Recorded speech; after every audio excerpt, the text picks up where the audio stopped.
vous rappelez du petit David? Petit David, on ne sait pas trop quel âge il avait. Il devait avoir 10-12 ans quand le prophète Samuel l'a oint, c'est-à-dire le prophète il portait une corne en ivoire et puis pleine d'onction, pleine d'huile parfumée. Et puis il a reversé cette huile parfumée sur la tête du petit David, qui à cette époque-là puait la chèvre, le mouton, parce qu'il était gardien du troupeau de son père. On l'avait même oublié parce qu'on savait que Samuel venait pour oindre un roi et il y avait tous les autres frères qui étaient là. Vous vous rappelez de l'histoire, hein? Et puis il n'a pas trop compris ce qui se passait, ce petit gosse là, 8, 10, 12 ans, on ne sait pas trop quel âge il avait. Mais tout le monde savait, lui aussi il savait pas ce que ça voulait dire, mais il avait reçu déjà tout jeune comme ça cette onction pour devenir roi. Il ne savait pas trop ce que ça voulait dire. Qu'est-ce que ça veut dire quand tu as 8, 10, 12 ans et on te dit un jour tu seras roi d'Israël? Il ne comprenait pas trop, il ne savait pas. Mais ça grandit en lui, c'était à l'intérieur de lui, c'est une identité, c'est une conscience qui a poussé. Pourquoi il avait été un roi alors qu'il y en avait déjà un autre? Il y avait déjà le grand roi Saül, le premier Saül, le premier des rois d'Israël, qui était un géant dans tous les sens du terme. Eh bien, Dieu l'avait écarté, ce géant-là, parce qu'il avait trahi, il avait failli à sa mission, gravement. On peut faillir à notre mission et puis être restauré, mais lui, c'était vraiment quelque chose de très grave. C'était un péché d'idolâtrie qu'il avait commis. Et en tant que roi, l'Éternel avait décidé qu'il serait écarté.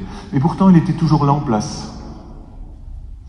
Il était en place et, curieusement, dans sa lignée, dans sa maisonnée, David est apparu, a épousé sa fille Michal, puisqu'entre-temps, David avait tué le géant Goliath, et que ça avait été un signe extraordinaire.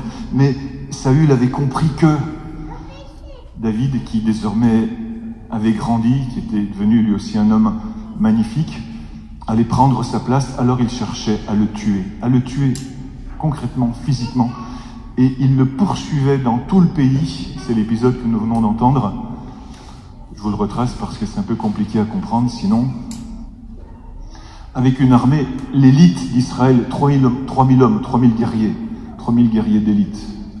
Il avait le choix, hein, il avait le pays entier, il a pris les 3000 meilleurs, et David fuyait devant lui, avec une toute petite armée de 600, et puis une nuit.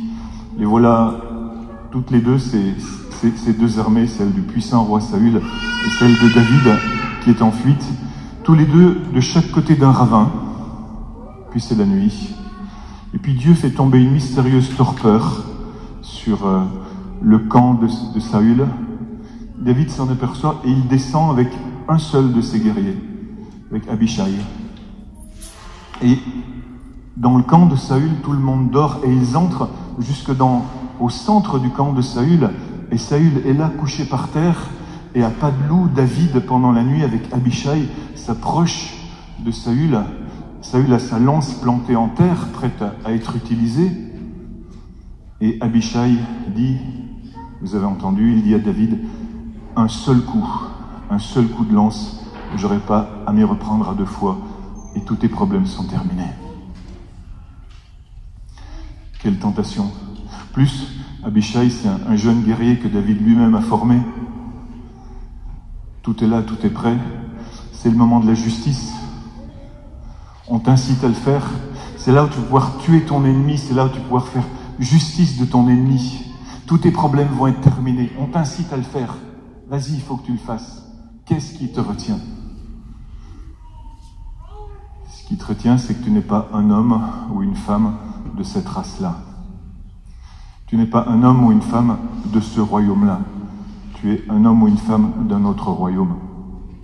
Tu obéis à une autre logique. Saül est d'un royaume en déclin. C'est très intéressant d'ailleurs de voir comment, dans ce livre, c'est dans le livre des rois, le livre des chroniques, le livre de Samuel, tous ces livres que vous lisez là chaque soir, vous savez, là, vous connaissez bien, mais parce que je vous en parle parce que vous connaissez bien, je vous remets en mémoire seulement. Je sais bien que vous n'allez pas le soir perdre trop de temps sur Internet, à regarder la télé, tout ça. Donc, je sais à qui je parle. Donc vous vous rappelez à quel point Saül, curieusement, n'est pas éliminé tout de suite. Il va jusqu'au bout de sa destinée. C'est très curieux parce que même lorsque Dieu l'a écarté, il va le faire mourir en héros. Il va mourir en héros, Saül, sur les montagnes de Gelboé, et on dira en se lamentant, comment sont tombés les héros? Et pourtant, Dieu l'a écarté. Et David, tout autant que Dieu, va le respecter infiniment parce qu'il est le oint du Seigneur. Lui aussi, Saül, il avait reçu cette onction d'huile. Et David sait reconnaître dans son adversaire, dans celui qu'il poursuit, dans son ennemi juré, celui qui veut lui faire la peau. Il sait reconnaître cette onction et cette présence de Dieu. Parce que lui, David, il a les yeux du royaume. Parce qu'il voit prophétiquement. Il sait voir dans l'autre la valeur, la présence de Dieu, même dans celui qui veut le mettre à mort. Au moment où il peut le tuer, au moment où Dieu lui-même a fait tomber sur le camp ennemi une torpeur, Dieu a mis les conditions pour que toi, tu puisses te faire justice. Et c'est le moment où toi, tu choisis entre ta justice et la justice de Dieu. C'est le moment où tu choisis entre ton royaume, vas-tu être toi aussi un usurpateur, et le royaume de Dieu, où Dieu va te confirmer comme roi de ton royaume, en sachant que ton royaume est aussi celui de Dieu, mais tu décides d'habiter dans ce royaume, ou alors tu deviens aussi, toi, un usurpateur, et tu vas prendre la vie de ton frère. Alors que c'est vraiment le moment de le faire, parce que t'en peux vraiment plus.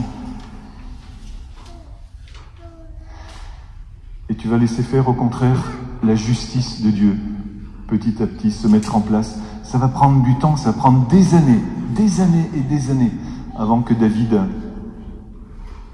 puisse instaurer son royaume, sa ville sainte, mettre l'arche dans le temple, construire le temple, enfin, préparer la construction du temple en tout cas. Ça vaut le coup, il va régner 40 ans. Il va régner 40 ans, ça vaut le coup de mettre des bases. T'as encore du temps devant toi, mon frère, ma sœur. Peut-être que toi aussi tu te sens talonné par ton ennemi. Sont-ce des ennemis humains? Sont-ce tes propres pensées? Parce que la première chose sur laquelle toi tu dois régner, ce sont tes propres pensées. Si tu n'es pas roi de tes pensées, tu n'es roi de rien du tout. La première chose sur laquelle toi tu dois régner, ce sont tes propres sentiments. Et si tu ne sais pas régner sur tes sentiments, tu es l'esclave de tout et de tous. Et Dieu te donne parfois dans des conditions tout à fait étonnantes. Alors qu'extérieurement, avec la logique du monde, celle de l'autre royaume, tu pourrais te faire justice et devenir roi juste un instant. Comme après la multiplication des pains, on voulait faire Jésus roi. Il fuit à chaque fois, parce qu'il est roi, oui, mais d'un autre royaume. Est-ce que ce matin tu peux prendre conscience, mon frère, ma sœur, que tu es roi et reine de ce royaume, où Dieu ne t'appelle pas à te faire justice toi-même, mais où Dieu te fait justice à toi, dans les temps qui sont les tiens, dans les conditions qui sont les siennes. Ce qui fait que toi, tu vas vivre quelque chose qui est totalement impossible, démesuré.